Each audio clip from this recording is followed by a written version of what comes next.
What's up guys, Beeb here and welcome to your weekly Stadia update. This has been one hell of a week for Stadia. Games have been announced, new updates seem to be coming, crowdplay is getting a new edition, and news that divided the community and forced everyone to ask themselves, what the hell is going to happen to Stadia? We're going to dive into all of this in this week's update.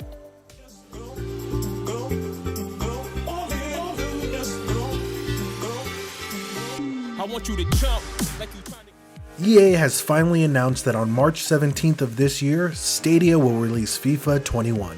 Although this isn't a shocking announcement as this was originally announced back in April of 2020, this is still a great addition for the Stadia platform that also has Madden NFL 21 and Star Wars Jedi Fallen Order. Now, there hasn't really been an update that indicates EA will follow the same free trial process that they did with Madden 21, but I'm assuming once we get closer to the actual release date, we'll have some more information on it. With the release of FIFA 21, this will be the third game mentioned by EA from their original statement, which means we do have two more unknown games coming to the platform. EA has a wide variety of games to choose from, so it's tough to determine which game they will bring over.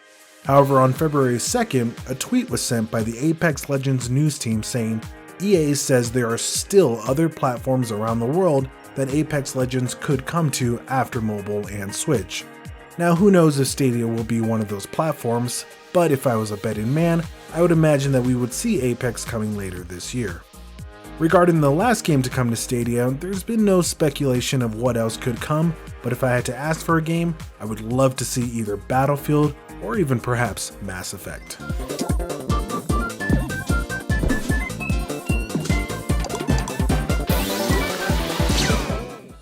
Pikuniku is finally making its release on Stadia on February 9th.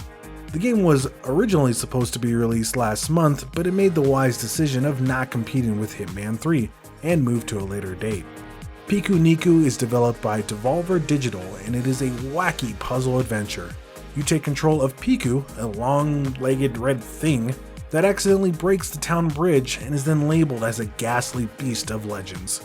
You later come to find out that the town asked Piku to help them with Mr. Sunshine, a pink creature who's similar to Piku but is attempting to harvest the entire world's natural resources for his own wealth. The game itself looks and sounds crazy, but from the past reviews, the game is getting incredible scores, so this would definitely be a game that I will be trying out on February 9th.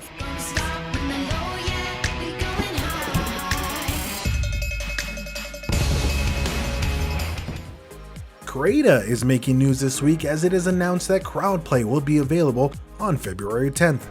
If you don't know what Creda is, it's a game platform where you can play games and work together with other members of the Creda community to create, share, play, and publish your own games, content, and other interactive experiences. To me, this is definitely a game that would benefit from crowdplay. The full details haven't been shown how crowdplay will work in the game, but I'm assuming it's a process of having the streamer hop into a specific game and then allowing everyone to join from there. We'll definitely make sure to check it out. It seems some new features are possibly coming to Stadia according to Gem in his APK 3.2 Teardown. Gem is a fantastic content creator and if you don't know him in the Stadia community, definitely make sure to check him out. I'll make sure to post the link to his video down below. In his video, he talks about a possible referral program modification that could allow users to get a month of Stadia and give 2 months for free. He also discusses changes that may come to the application itself by displaying the code "Learn how to take a capture." This one is a little interesting considering we can take a screenshot and record a clip already, so it will be exciting to see what the new feature could become. Lastly, he also looks at a code that talks about the game and party volume. In my eyes, this is the code that I will be most interested in. Unfortunately, in the past, I've had some issues with the Stadia party system, so I'm hoping Stadia has taken a closer look and modifying it. And last but not least, the news that spun the entire Stadia community. On February 1st, Google Stadia announced the closure of the Stadia Gaming and Entertainment Development Team. Now first off, I want to say to all the members of the team who lost their jobs that this is extremely unfortunate and I hope every single member finds a new and better opportunity.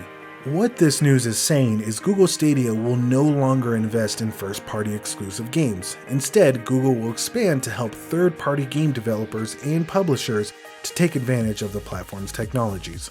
A full statement can be found on Google's blog. This was a tough pill to swallow for a lot of people. Some individuals claimed this was the end of Stadia, while others looked at this from a business standpoint. I myself won't go too in-depth with this, considering many others have talked about this in either tweets, podcasts, or streams. I will say, however, we have absolutely no clue what will happen with Google Stadia.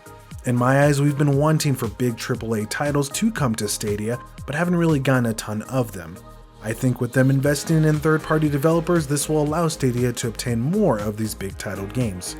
It's tough to say, and only time will tell what Google has in store for us. But until we find out, it's extremely important for us to stick together as a community and just enjoy what we have. With that being said, guys, if you enjoyed the content and want to stay up to date with Stadia, don't forget to hit that like button and subscribe. But I will leave you guys with the statement that I have supported and posted on Twitter. On February 1st, 2021, the Stadia community at large received news that Google Stadia was pivoting away from self-published games and closing Stadia Games and Entertainment to focus on developing the technology and the platform for third-party studios to deliver gaming experience to us via the cloud. For some fans of Stadia, this was a shockwave that created uncertainty and doubt as to the future of Stadia. For others, this was a business decision and just any other day. But for all of us, it brought one thing into sharp relief. Our community, diverse in its opinions and thoughtful in its consideration, is strong. Stadia creators, audience members, and players alike are risk takers. We have invested ourselves in the first new gaming platform in decades. We are braving uncharted waters because of our shared love of games and technology. The waters may get rough, but we sail on. If Stadia lives for 20 more years or closes its door in 2, our time spent together will have been worth every minute.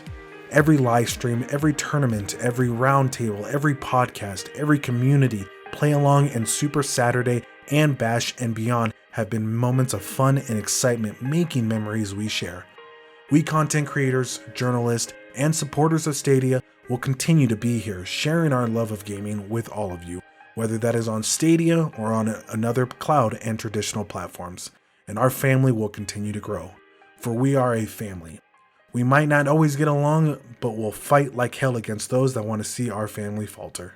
No matter what the future brings, just remember, we are a community, we are a family, we are Team Stadia.